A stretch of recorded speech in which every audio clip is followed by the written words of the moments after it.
I'm going to tell you something revolutionary today. Make as many millions as you can in a halal way.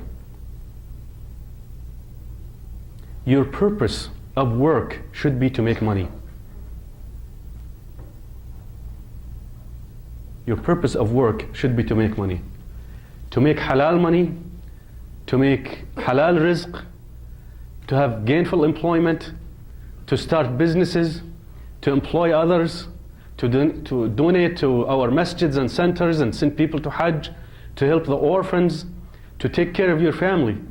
The Prophet ﷺ says that jihad is 7 parts, 6 of which are talab al-rizq al-halal, is to seek a lawful rizq, halal rizq.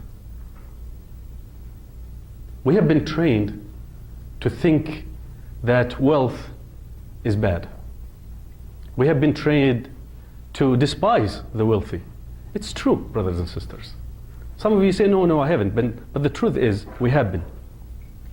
We have been trained to hide the wealth, while the Prophet ﷺ says, إِنَّ اللَّهَ يُحِبُّ أَنْ يَرَى أَثَرَ نِعْمَتِهِ عَلَى عَبْدِهِ.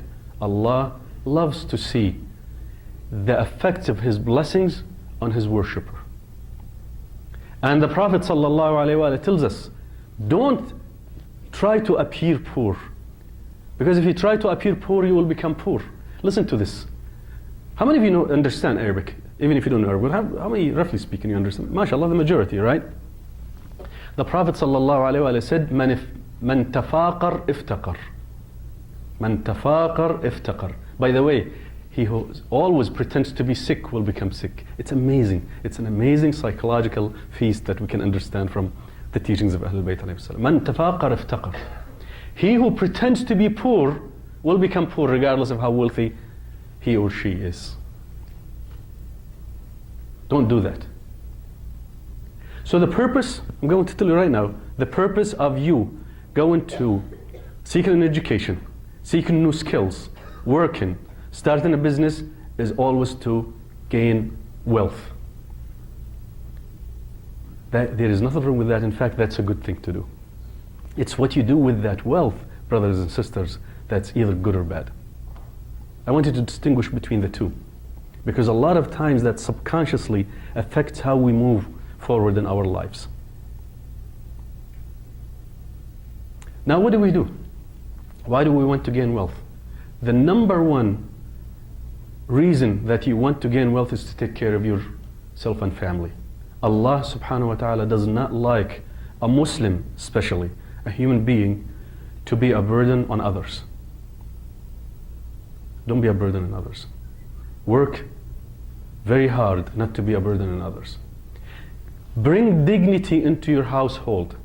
Bring dignity to your spouse and your children by not needing others, by allowing them to get the education that they need.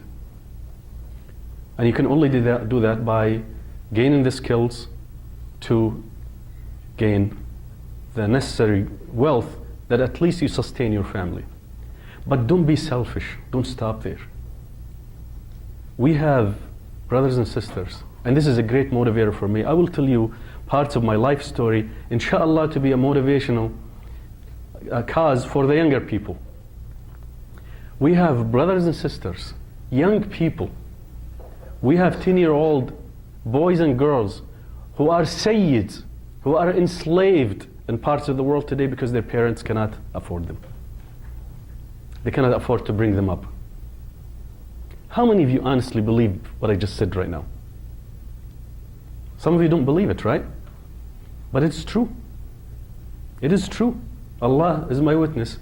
Believers who are very good believers told me that sayyids give up their children to go and work for wealthy non-Muslims in India and elsewhere so they can feed the rest of the family. Sayyids.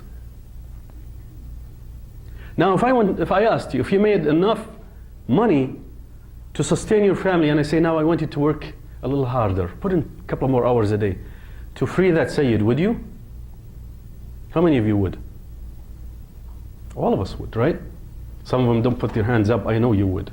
I know you're just shy or just going with the flow, right? I definitely would. I would work double shift. I would work the graveyard shift to free that Sayyid.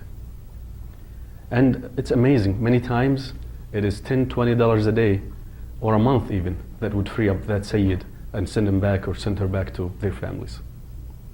Truly amazing. Truly amazing stories that exist in the world today. How many of us would work harder to gain wealth so we can build a center in our community that preserves our youth from misguidance? All of us would. Let's make that part of our business plan. Because we all need a business plan. If you go in life haphazardly, without goals, it's like driving a car with no destination in mind.